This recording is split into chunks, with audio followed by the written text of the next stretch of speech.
இந்திய பிரதமர் நரேந்திர மோடி இஸ்ரேலுக்கு விஜயம் மேற்கொண்டிருக்கிறார். உத்தியோகபூர்வமாக இந்தியாவினுடைய ஒரு பிரதம மந்திரி இரண்டாவது தடவையாக இஸ்ரேலுக்கு விஜயம் செய்கிற தருணம் இதுவாக பார்க்கப்படுகிறது. அமெரிக்காவையே அச்சுறுத்துகிற அளவுக்கு ஈரான் இவ்வளவு சர்வதேச தடைகளுக்கு மத்தியில் எப்படி நவீன ஆயுதங்களை உருவாக்கியது என்பதுதான் அந்த கட்டுரையினுடைய சாராம்ச கருத்தாக இருக்கிறது. உண்மையிலேயே மற்றெல்லாம் நீங்கள் வல்லரசு நாடுகள் அமெரிக்காட்டே இருக்குது, ரஷ்யாட்டே இருக்குது, சீனாட்டே இருக்குது.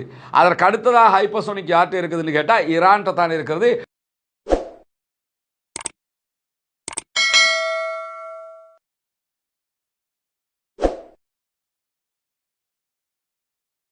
அன்பிற்கினிய சகோதர சகோதரிகளே, நம் அனைவர் மீதும் ஏக இறைவனுடைய அமைதியும் கருணையும் உண்டாகட்டுமாக என்கிற உயரிய பிரார்த்தனைகளோடு பாலஸ்தீனத்தினுடைய காசா பகுதிகளில் இஸ்ரேலிய ஆக்கிரமிப்பு ராணுவம் நடத்தி வந்த 2 ஆண்டுகளுக்கு மேலான யுத்தம் யுத்த நிறுத்தமாக மாற்றப்பட்டு இன்றோடு 138வது நாளாக இருக்கக்கூடிய இந்த தருணத்தில் என்னவெல்லாம் நடக்கிறது, காசாவை ஒட்டிய பாலஸ்தீன பெருநிலப்பரப்பிலும் மத்திய கிழக்கிலும் என்னவெல்லாம் நடக்கிறது என்கிற செய்திகளைத்தான் இன்னைக்கு நம்ம பார்க்க இருக்கிறோம்.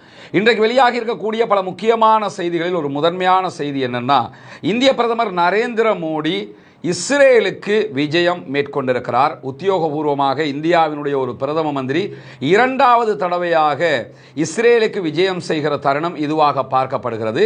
இந்தியாவினுடைய வரலாற்றில் முதல் தடவையாக இஸ்ரேலுக்கு உத்தியோகபூர்வ விஜயத்தை மேற்கொண்டவரும் இந்தியாவின் தற்போதைய பிரதமராக இருக்கக்கூடிய இதே நரேந்திர மோடி அவர்கள்தான். மொத்தத்தில் இந்தியாவுக்கும் இஸ்ரேலுக்குமான தொடர்புகளை ஆழப்படுத்தியதும் ரொம்ப நெருக்கம் காட்டியதும் நரேந்திர மோடியினுடைய ஆட்சி காலத்தில் தான் என்பதுதான் இந்த இடத்துல நம்ம கவனிக்க வேண்டிய ஒரு முக்கியமான விவகாரம். அதை தாண்டி இந்த பயணத்தை பொறுத்தவரை இந்த பயணம் முக்கியத்துவப்படுவதற்கு பல காரணங்கள் இருக்கிறது.